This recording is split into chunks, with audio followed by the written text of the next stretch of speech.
આજે આપણે સુખડી બનાવવાની છે। એમાં ઘઉંનો લોટ લેવાનો છે, એક વાટકો ગોળ લેવાનો છે, ટોપરું લેવાનું છે સૂકું ખમણ એનું, કાજુ બદામના ટુકડા, એક વાટકી ઘી લેવાનું છે અને દૂધ છે। હવે આપણે ચાલુ કરીએ સુખડી બનાવવાનું। ગેસ ચાલુ કરીએ। હવે લોટ શેકી છે, લોહીયું મૂક્યું છે, એમાં પહેલાં ઘી નાખવાનું છે। ગેસ ચાલુ કર્યો છે, હવે લોહીયું મૂક્યું, પછી સેજ ગરમ થાય એટલે પછી એમાં લોટ નાખીને શેકવાનો છે આપણે। હવે લોટ શેકશું આપણે। એક વાટકી ઘી નાખ્યું છે,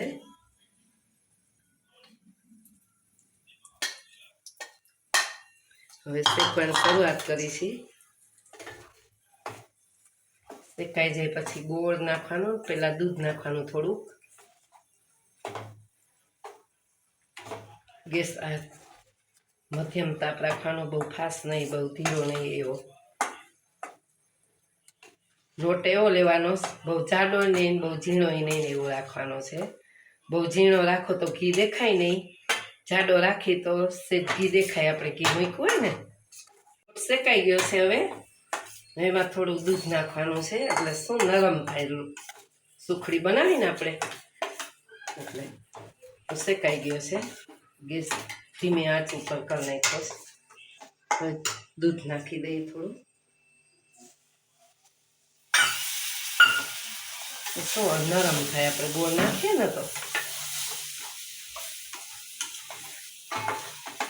હવે ગોળ નાખી દેવાનો છે,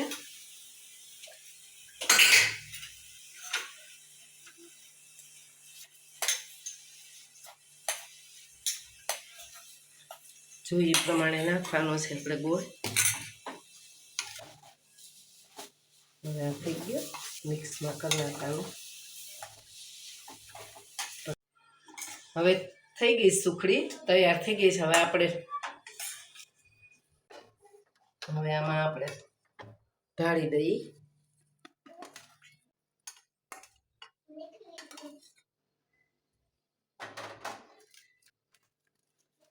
પછી એમાં આપણે કાજુ બદામના ટુકડા, ટોપરું છે એ રાખવાનું છે,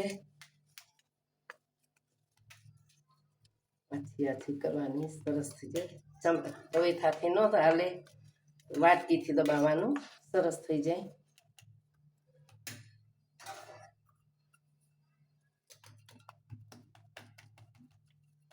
પછી એમાં કાજુ બદામના ટુકડા રાખવાના છે, છાંટવાના ગાર્નિશ માટે।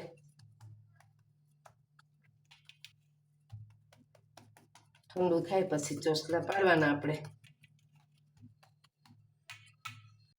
હવે આપણે બદામના ટુકડા જે રાખ્યા છે ને એ આપણે ગાર્નિશ માટે નાખવાના છે।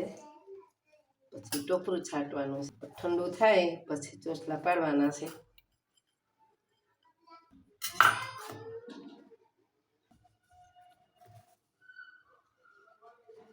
રેડી થઈ ગઈ છે આપણી સુખડી।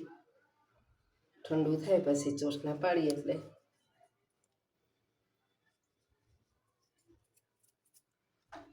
જરાક દબાવી દઈએ વાટકીથી,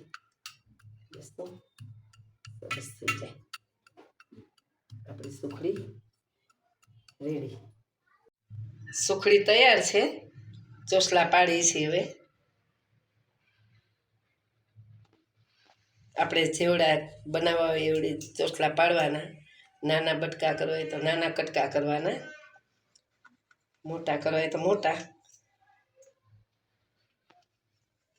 આછું પાતળું આપણે નાની થાળીમાં રાખીએ તો જરાક આછું જાડું પડે, મોટીમાં રાખીએ તો સેજ આછી પડે। આપણે આ મોટી થાળીમાં કર્યું છે।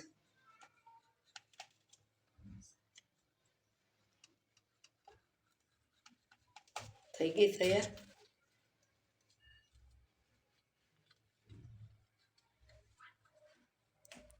રેડી।